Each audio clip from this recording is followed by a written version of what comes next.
Umukuru w'igihugu cy'u Burundi yatanze inyigisho zo kuzirikana igihugu ku benegihugu bo mu ntara ya Ngozi bahuriye kuri stade Agasaka mu gisagara ca Ngozi kuri uyu wa gatandatu. Iruhande y'inyigisho zo gukunda no kuzirikana igihugu, kabaye n'akaryo keza ko kwakira ibibazo bihanze abenegihugu bo muri iyo ntara. Bimwe mu bibazo bagarutse ko akaba ari kibazo kijanye n'abarimyi bataronsa ifumbire uko bikwiye, itangwa inabi ry'igitoro, isukari, ibinyobwa vya barundi, ibiturire, urudandazwa rwa magendo hamwe n'ibijanye n'imanza. Umukuru w'igihugu akaba yagiye atanga inyishu kuri kimwe kimwe, ariko ibindi yabishikirije abajejwe intwaro n'inzego z'umutekano kugira ngo bitoregwe inyishu kuneza y'abenegihugu barongoye. Hariho ibibazo rusangi turiko turakora mu gihugu cyose nk'amazi, amatara, ibijanye n'amabarabara. Amabarabara ndabona yuko ari kibazo cihutirwa, tugiye kwicarana na wa mugwi ikigo kijeje amabarabara ARB, twicarane turabe uburyo bafise ko bashobora kuba barakora ivyihuta, kuko mwarabonye ko twatanguye n'igikorwa cyo gusanura amabarabara y'amakaburimbi. Ayo mabarabara nayo ivyo rero vyose si azimvye kurusha ayo turiko turasanura, ku buryo niyumvira yuko Imana idufashije bizogenda neza. Hariho ikibazo nkoramutima iki kijanye n'ibidandazwa bikenye, cyane cyane igitoro, isima, ibinyobwa, isukari. Mu ntara nimwicare hamwe dukehanira abankana, murabe neza ingene musabikanya ivyo vya fraude bihave.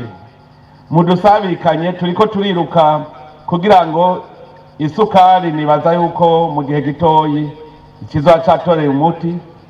Ikibazo c'igitoro hariho hajya bavuga bati ubwucumbisha kumwe, turagerageza.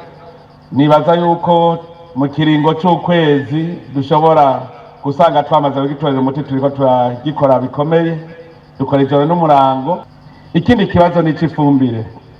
Ifumbire kuva uno munsi ndabasavye, ifumbire abenegihugu nibatondegwe n'abajejwe uburimyi. Moniteur agricole ku mutumba, abantu bose basavye ifumbire, fata wegeranye umenye uti ku mutumba wacu dukeneye ifumbire ingana gutya yo kwa naka n'ibibiro, naka n'ibibiro. Abari wewe ugenda ku ikomine uti iyo ku mutumba iri hehe, uyigabire wewe nyene. Zonale agronome wa zone, ifumbire ya zone utegereza kuyibona yose, ukamenya ni zone wacu twasavye ifumbire ingana gute.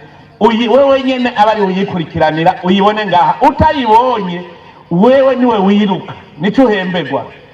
Agronome communale, ifumbire y'ikomine utegereza kuba uyizi yose, igiti iyizoza, kuko ubuzi abayisavye umwe wese n'ivyo yasavye. Hanyuma ikomine yose banzibone ifumbire yayo ngaha. Hanyuma rero na wa wundi atahari urayimubikira, kuko niyo muri iyo komine. Abacamanza muvyumve yuko mudatunganirije abantu n'ingoga haca haza indyane mu gihugu. Muciye urubanza ntiruje mu ngiro, hoho ni indyane zirengeje urugero, kubera kubona umuntu agenda yaratsinze bariko barya ivy'iwabona yaratsinze urubanza. Mwe mwumva tumutazanye indyane mu muryango. Kora ijoro n'umurango nivyo mweme, mutabishoboye nimutanga imihoho haza ababishoboye. Ntidukeneye abakorera igihugu baguma bicaye gutyo, mutabishoboye mutahe. Ikiganiro cyatanguye isaha 3 z'agatondo cyamaze umunsi wose, kuko cyarangiye isaha 12:30 z'umugoroba.